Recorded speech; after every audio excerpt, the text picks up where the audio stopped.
उम्मीद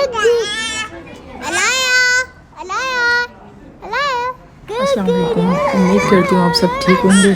तो चले आज का व्लॉग स्टार्ट करते हैं सवात के नाश्ते के साथ। ये नाश्ता हो रहा है सवात में। गए थे नाश्ते के लिए क्योंकि हमें निकलना था मालम जब्बा के लिए। एज़ यू ऑल नो, जो टूर्स पे जाते रहते हैं उनको अंदाज़ा होगा कि आपको रेस्ट बिल्कुल भी नहीं मिलता। तो नाश्ता करने के बाद मैंने बच्चों को अच्छे से पैक कर लिया था। अच्छा, मेरी एक ट्रिक ये होती है, जब मैं मतलब ऐसे नॉर्दर्न एरियाज़ जाती हूँ, ठंडे इलाकों में बच्चों को ठंड लग जाती है, तो मैं सरसों का तेल लेके बच्चों की पूरी बॉडी पे मालिश कर लेती हूँ।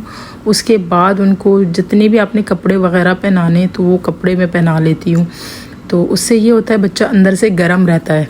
सो बहरहाल जैसे ही हम लोग मालम जब्बा पहुँचे, मतलब जितनी एक्सपेक्टेशंस थी, मेरा फ़र्स्ट टाइम था मालम जब्बा में, उस हिसाब से हमें ऐसा कुछ भी नहीं मिला। कोई स्नो नहीं, ये देखिए आपको अंदाज़ा होगा। और उनके चार्जेस भी इतने ज़्यादा हाई हो गए थे। और बच्चा मतलब मेरे बच्चे इतने रो रहे थे। अलाया अलग रो रही थी और जो है ना सुल्तान अलग रो रहा था, बड़ा डिस्टर्ब था।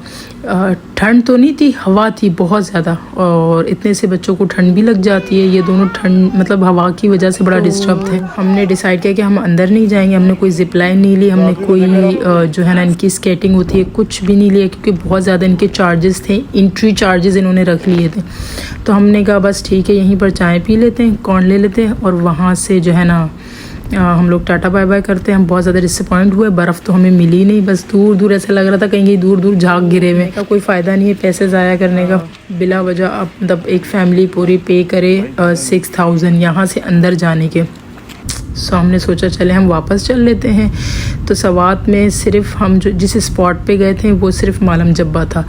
तो जो नेक्स्ट डे था हम लोगों ने सिर्फ यहाँ पर बाज़ार वगैरह चेक किए, तो मुझे कुछ समझ में नहीं आया। तो रूम में आके मैंने जो है ना बहुत अच्छी सी कॉफ़ी बनाई, और इसी दिन मुझे बहुत तेज़ बुखार हो गया था। मुझे इतनी ठंड लग गई थी कि समझ लो वो दिन मेरा जो है ना आराम करते हुए गुजरा। तो नेक्स्ट डे हम जो है ना रेडी हो गए थे निकलने के लिए, और इसकी ठंड दिन ब दिन बढ़ती जा रही थी। मतलब इसको ठंड लगी जा रही थी, ये बहुत ज़्यादा इरिटेट हो रही थी, और हर जगह ये रोई थी। पूरे टूर में रोती हुई नज़र आएगी आप लोगों को।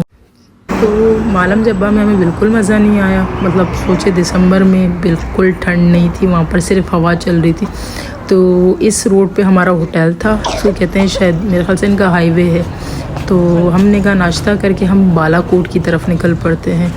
तो यहाँ का ये हमारा सवात में लास्ट डे था, तो हमने कहा नाश्ता करके हम बालाकोट के लिए हम लोग निकल पड़े थे। और दिन का टाइम था, काफ़ी जल्दी हम लोग निकल गए थे। नाश्ता वगैरह करके 11 बजे ऑलमोस्ट निकल गए थे, और ताकि हमें जितने भी ब्यूटीफुल नज़ारे हैं, जितने भी हसीन नज़ारे हैं, मतलब कैमरा इनको जज नहीं करता, कैमरा इनको जस्टिफाई कर ही नहीं सकता।